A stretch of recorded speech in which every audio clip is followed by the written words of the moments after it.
पछ पकेट रे पर्स बा वालेट रखुले सावधान हो जातु। किछि महिला अपेक्षा पुरुष माने अधिक समय पछ पकेट रे पर्स रखि थांती। हेले आपण जणी आश्चर्य हेबे जे ए अभ्यास स्वास्थ्य पाई एक भयंकर समस्या सृष्टि करि पारे। स्वास्थ्य विशेषज्ञ मतरे दीर्घ समय ऑफिस रे रहिबा तथा गाड़ी चलाइबा समय रे पछ पकेट रे पर्स रखिबा द्वारा यह अजाणत रे हाड़ एवं मांसपेशी उपरे चाप पकाई थाए। एई चाप स्नायु एवं मांसपेशी को प्रभावित करी साइटिका परि गंभीर रोग सृष्टि करिथाए। डाक्तरी भाषा रे एहाकू फैट वालेट सिंड्रोम बा वालेट न्यूरोपैथ कुआ जाय।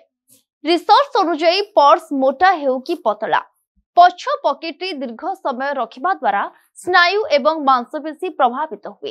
अंटा एवं पाद जंत्रणा परि गंभीर स्वास्थ्य समस्या देखा देइथाए। सेहीपरि पकेट रे पर्स सहित बसिबा द्वारा मेरुदंड प्रभावित होई धीरे धीरे यह बंका होई पारे। यार प्रभाव केवल बसिबा समय नुहे बरं छिड़ा हेबा किंबा चलाबुला करिबारे अनुभूत होइथाए। रक्त संचालन सठिक भावे होई न थाए। नियमित शारीरिक कार्यकलाप फिजियोथेरापी जोग आदि कले ए समस्या उपशम मिल पारे। किंतु दीर्घ समय धरी पिठी किंबा पादरे जंत्रणा अनुभव कले डाक्तर को परामर्श निहाती नेबा आवश्यक।